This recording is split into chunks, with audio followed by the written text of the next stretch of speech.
They're that team that's sort of chomping at the bit. Mario Cristobal came there. He's Miami-born, Miami-bred, and he's there to sort of take them from being Miami back to being the U.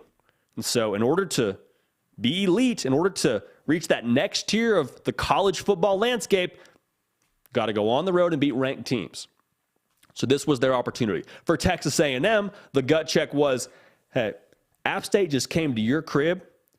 You paid them $1.5 million, and they handed you an L. How do you respond, Jimbo Fisher? How do you respond, entire star-studded roster? It was gut check time in College Station. And to Jimbo Fisher's credit, made a switch at quarterback. Said, Haynes King, we love you. Max Johnson's going to get the start this week. And the offense scored 17 points. Texas A&M won the game 17-9. The offense wasn't outstanding by any stretch of the imagination. But just from an eye test, just from watching Haynes King run the offense and watching Max Johnson run the offense, it is a much more calculated, it is a much more competent, I would venture to say even a more confident operation for A&M on the offensive side of the ball. I mean, Max Johnson didn't light up the stat sheet. He was something like 10 for 20, 140 yards and 1 touchdown, no picks. Folks, that last stat is very crucial. No picks. They weren't giving the football game away. I mean, they were doing what they were supposed to do offensively and not giving the game away on that side of the ball because they got dudes on defense.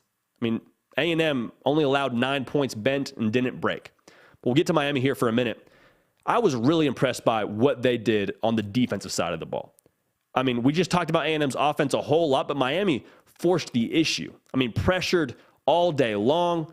That front four was hellacious for the entire night. I mean, going into a tough place to play in Kyle Field, I was really impressed by the push they got up front. And then offensively, if you had told me, hey, A&M's going to score 17 points and Miami's going to run the ball for 175 yards, who you taking? If you had told me that on Friday of this week, I would have emptied out my bank account and put all of my life savings on Miami money line. Now, thank goodness that didn't happen because I'd be a broke boy, even broker than I am right now. Miami was so good offensively, but they couldn't finish. It felt a lot like if you're playing basketball and you're trying to establish position in the paint. You're posting up, you're knocking around, you're throwing elbows, and you're catching the ball in the paint with a chance to score. All you got to do, turn around, right hook, you got to finish. Miami caught the ball in the paint a lot. They were in the red zone a lot, but they traded threes for touchdowns. Can't do that.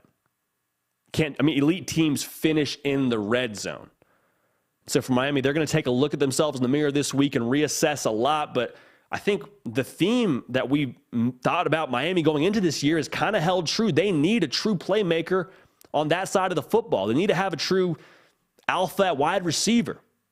And I know Xavier Restrepo is out. Sounds like he's going to be out for the foreseeable future. I think 6 weeks is what Mario Cristobal said, but they got to have somebody else step up because on that final drive, Tyler Van Dyke delivers a great throw on that out route right through his receiver's hands. They couldn't challenge deep all night, and that's why I think ultimately you saw them have the result they did offensively. 9 points is not going to be good enough. But in terms of line of scrimmage, got a great push on both sides, was really impressed with that. For A&M, to talk about the bigger picture for them going forward, still have real issues. You still have real issues. You can't expect to score 17 points a game going forward. As good as this defense is, to get to where they want to go long-term, to play for national titles, to play for the SEC, to play in New Year's Six Bowls, all of that, you got to have something else figured out offensively. Now, will they take steps forward with Max Johnson? I would imagine so. Do they have playmakers all over the field? Devon Achane? Again, I think with the right circumstances, with the right game plan, he has the opportunity to be one of the best backs in the country. You saw that flash last night. Aniyah Smith, a playmaker to say the least. Evan Stewart didn't play last night. When they get him back, he's a baller. They got so many guys within this offense. So to not be able to put up more points, you got to start looking around this program. Got to have to reassess. But the offensive line, Max Johnson was not comfortable all night long. We'll just say that. He was consistently under duress. And so for A&M to get where they want to go, you got to shore up the trenches. Otherwise, it doesn't matter who you got playing quarterback. So again, A&M, in gut check fashion, back against the wall kind of game, find a way to get it done after a huge loss the week before, win the game over Miami, 17-9, Aggies get it done at Kyle Field. And I was impressed by A&M being able to answer the call to action, because that was one of the concerns that we had for them going into this game. Hey, backs against the wall. Are they going to start pointing fingers? Remember all the talk that we had in the offseason, all of the buzz around Nick Saban saying that they had bought their players with NIL money. We're not here to talk about that. We're just saying if that were to be the case, a locker room held together by NIL, you would think, just from the outside looking in, wouldn't have a ton of glue to it. So credit to A&M being able to answer the call to action and winning the game in that fashion. Really impressed by them, impressed by Jimbo Fisher. Hey y'all, thanks so much for watching. Subscribe to the channel here to make sure you don't miss an episode of The Hard Count. Also be sure to check out other videos on the On3 YouTube channel.